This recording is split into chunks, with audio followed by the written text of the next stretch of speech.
In the third part of the lecture, we will discuss support vector classifier. Linearly separable dataset can be perfectly separated by a linear decision boundary, as you can see here in this plot. And in this case, we can achieve highest possible accuracy, 1. In this example, we classify healthy and severe heart failure patients from our dataset. But there are many decision boundaries that result in accuracy 1 for separable datasets. So the question is, which one should we choose so that it is most likely to generalize well? And in this example, it will be the red decision boundary because it's far from all the samples. On the other hand, the green decision boundary is close to some samples and the blue decision boundary is close to some other samples. Support vector classifier is a large margin classifier, which means that it looks for a decision boundary that is as far as possible from the samples. And this decision boundary is then determined by the samples on the margins, which are called support vectors. So you can see the support vectors here in pink circles. But this is, of course, not possible for a non-separable problem. So we can instead search for decision boundary that minimizes margin violations. And this is called soft margin objective. In this case, the decision boundary is determined by samples that are on or inside the margins. So on the margins, inside the margins, or even on the wrong side of the decision boundary. And all these samples are now called support vectors. So let's have a look at the mathematical formulation of support vector classifier. So first of all, we will have linear decision function, just like before. We will just make small changes to the notation. So instead of a W0, we will have a bias term B. So bias term is just another name for intercept. And this is the new expression for the decision function. So you see that we also took out W0 from the vector W. Now the decision boundary will be defined by decision function being 0. That's the same as before, and that's the solid black line. And we will also have margins this time, which are defined by decision function being set to plus or minus 1. And they are those dashed lines. And the prediction of the label is the same as before. We do it by thresholding of the decision function. So if decision function is positive or equal to 0, we'll assign label 1. And if it's negative, we assign label minus 1. So that's another small difference in notation, that we don't have label 0, but minus 1. This is for convenience, so that we have nicer equations. Hard margin objective aims to keep samples outside the margins and on the correct side of the boundary. So for example, if the label for the sample is 1, then we want the value of the decision function to be larger or equal to 1, which means that the sample should lie in this yellow area or on the margin. If the label is minus 1, then we want the value of decision function to be smaller or equal to minus 1. So the sample should lie in this green area or on the margin. This can be written in a single equation like this as a product of label and the decision function being larger or equal to 1. And if we now substitute the expression for the decision function, we get the condition that the hard margin objective aims to satisfy.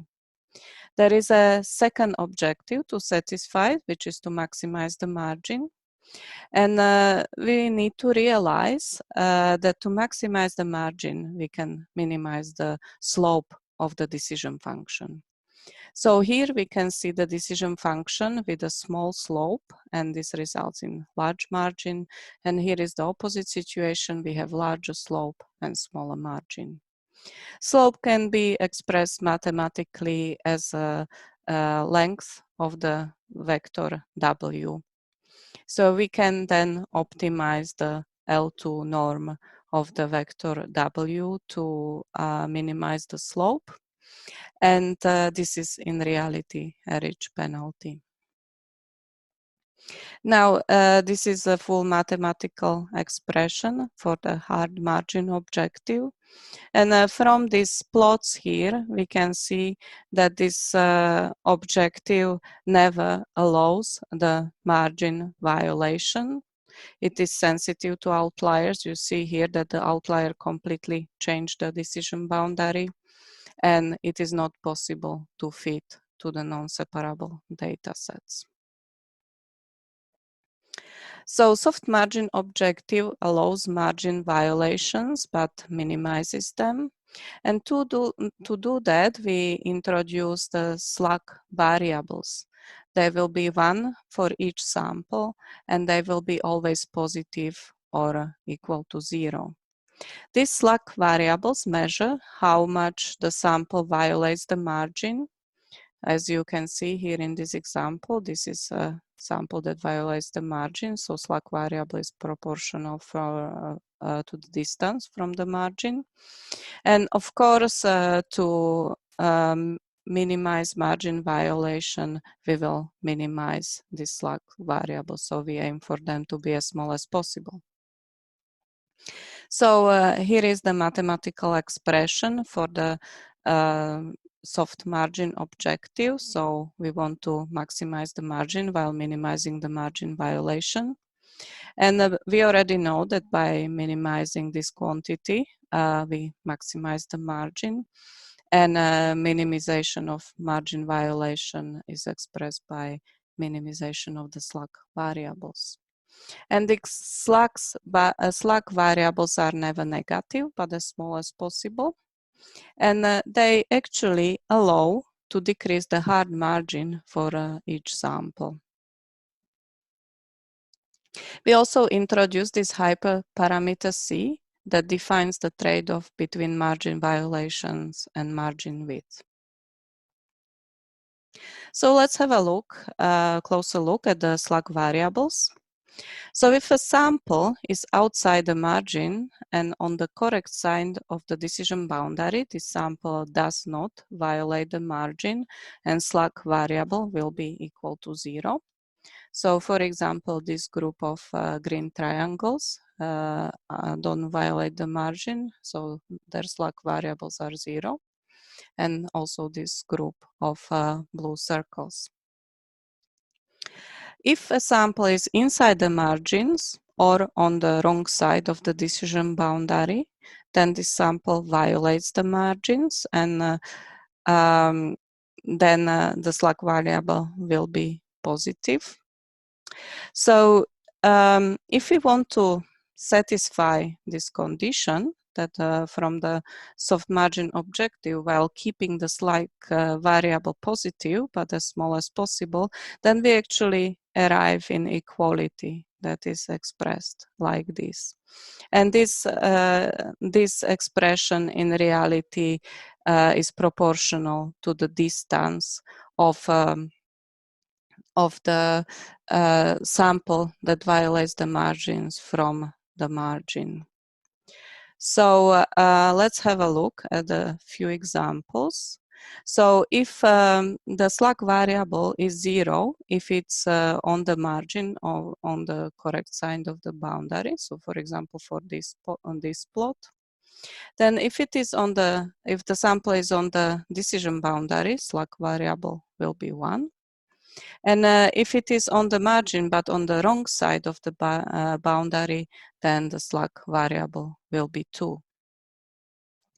So here you can see 2 examples of data points that violate the margins. So this green triangle and this blue circle. So here we can see that the blue circle is inside the margin, but still on the correct side of the decision boundary. And the value of the slack variable is between 0 and 1, 0.3 approximately. And in this case, the sample is on the wrong side of the decision boundary and still within the margin, and the value of slack variable is 1.3. Now let's have a closer look at hyperparameter C. So small c means wider margin and more margin violation. So you can see the example here. While large c means smaller margins and less margin violation, as you can see in these two plots. And when c is infinity, that is the same as hard margin objective. So you see, as we increase the c towards infinity, we are getting closer and closer to hard margin objective.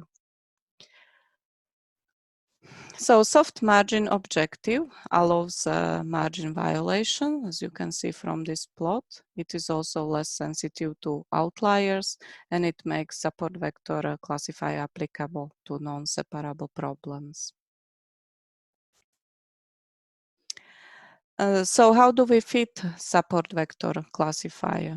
So hard and soft margin objectives can be optimized using quadratic programming solvers, but there is also an alternative, which is the hinge loss.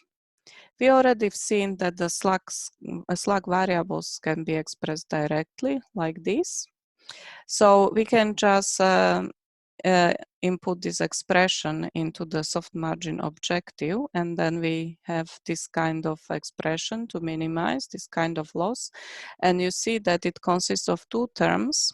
This one is called hinge loss, and this is a rich penalty. So the hinge loss looks like this. It's quite similar to the loss for logistic regression.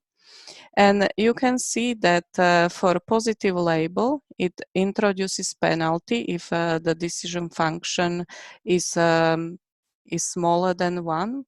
And for a negative label, -1, it introduces penalty if the value of the decision function is larger than -1. And further from -1, it is larger the penalty, or for positive label the other way, further from 1, it is a larger the penalty. So hinge loss can be optimized by gradient descent using subgradients. Support vector classifier is implemented in scikit-learn in object linear SVC. And this object optimizes the soft margin objective. And you can see that for a separable data set, the cross-validated accuracy is 1. There is also implementation in SGD classifier when the loss is set to hinge, and this is actually the default setting. In this case, we optimize the hinge loss, and we have parameter alpha, which is the same alpha as we have for ridge regression, and it is 1 over parameter C.